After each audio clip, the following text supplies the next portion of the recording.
Hi guys. It's February the 9th. It's 11:51 in the morning.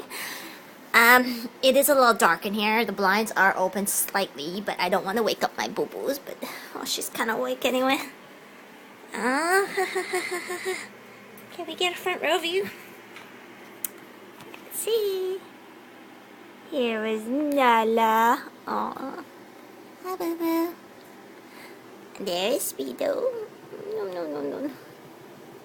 Hey.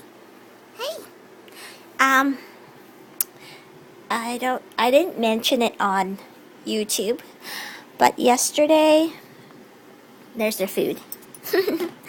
Yesterday, I was going to go and get them the 163 add-on unit.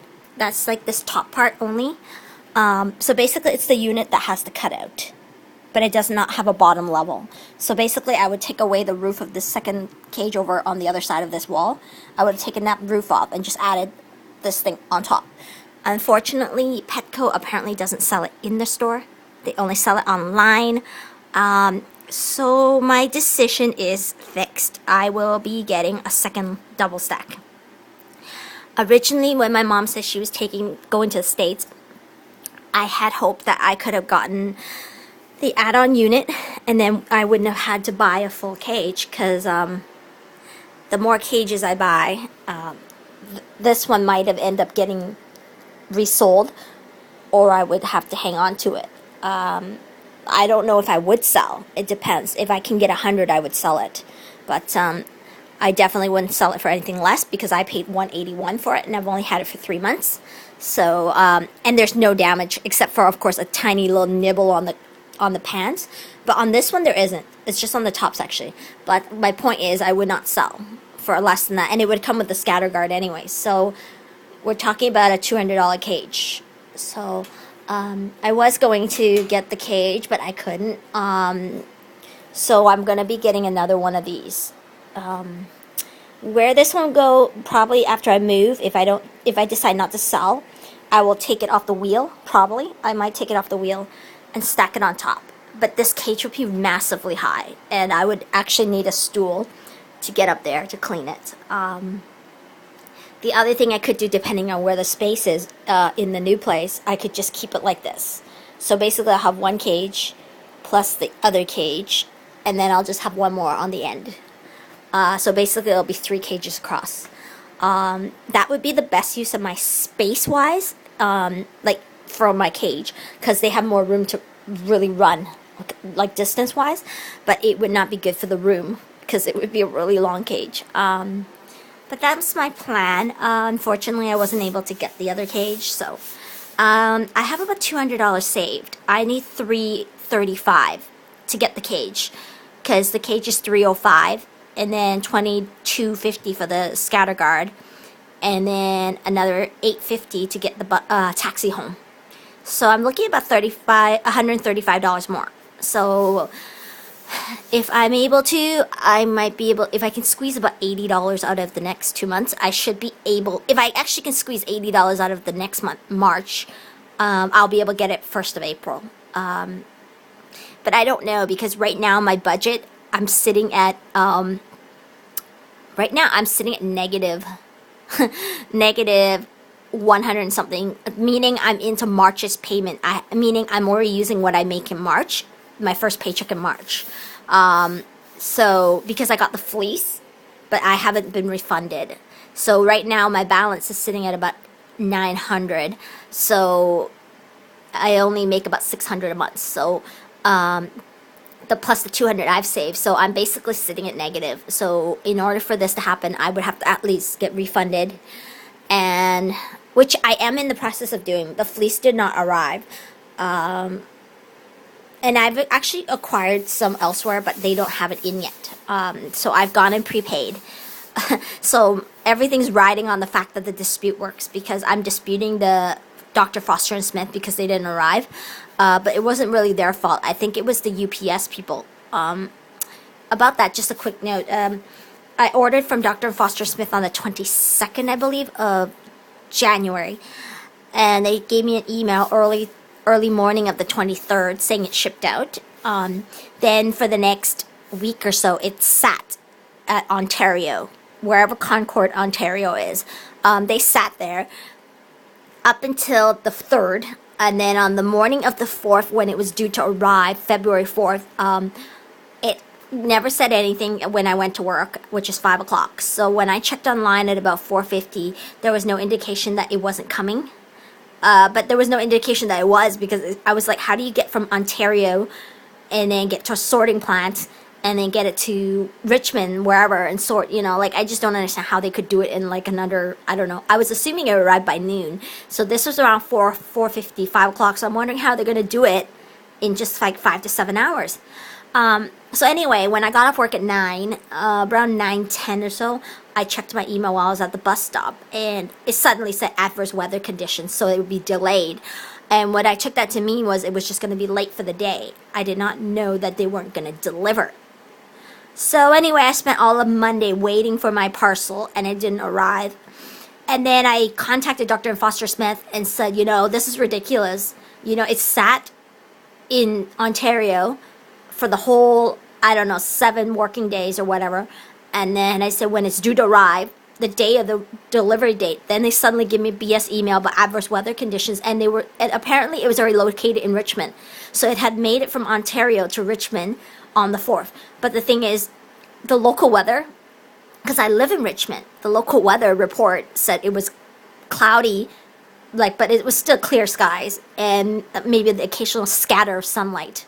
So it wasn't sunny, but it wasn't raining or anything. There was no tornadoes, nothing like that. So I said, this is really ridiculous. I told Dr. Foster Smith that. I said, I live in the city. Do you really think I'm stupid? There's no bad weather. How are you explaining that it's a bad weather thing? And they said, well, it was probably just stuck in customs, and they're just giving you that as a generic explanation for why they're going to be late.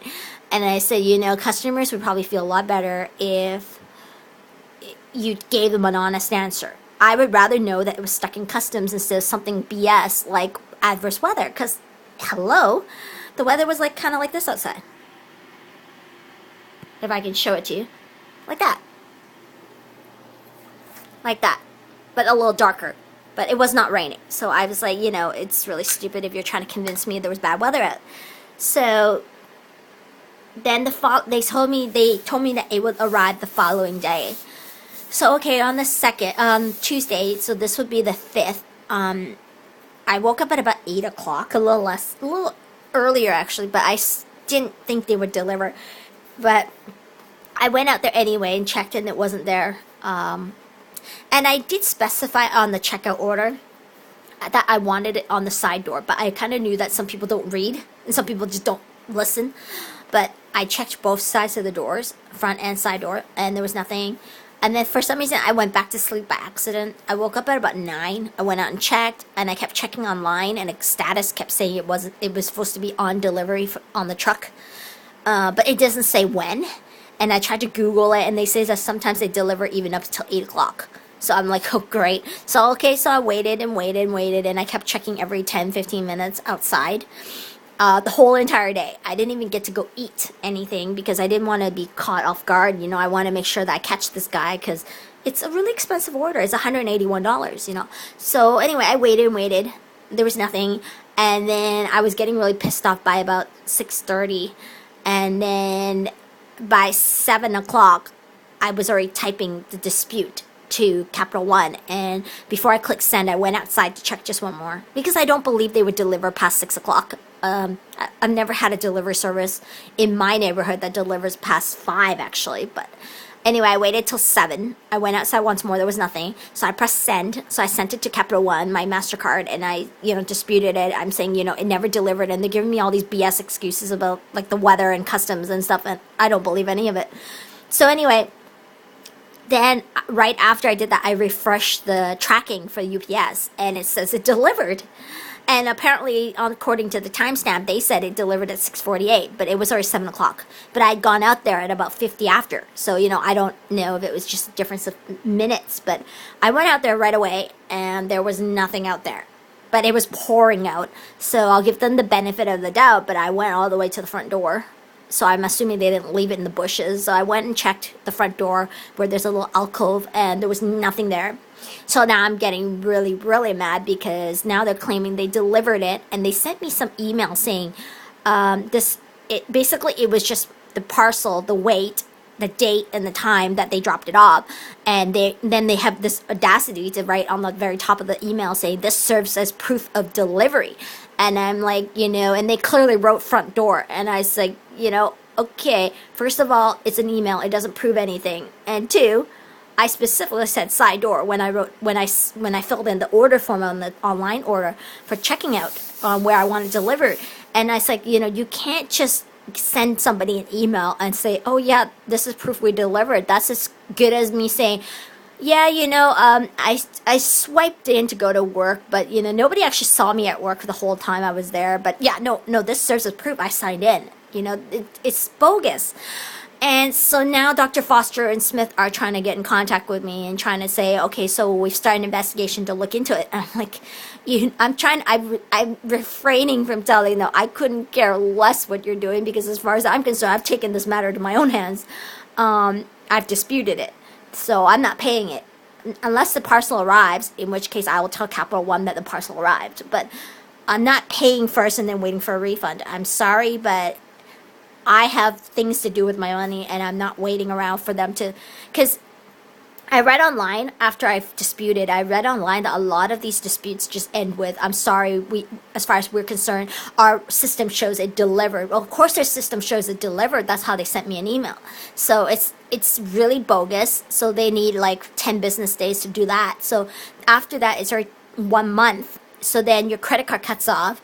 So then in order to dispute it, you got to wait for I think you gotta wait for the thing to come in the mail, if I'm not mistaken, or something. But anyway, I'm not waiting a month from the time I ordered it to the time I dispute it. And especially since it's already on my balance owing. And I'm not paying first and waiting for a refund, because I found out that that is the worst thing you can do, is pay these people first. Whenever there's a dispute, do not pay people. Don't pay them and then play their game and then just, wait for them to finish their investigation, and then, yeah, they'll refund me. It doesn't work like that. It's always easier for people to ask you for their money than to actually get it back once you've given it to them. They have no incentive to do their job once they got paid.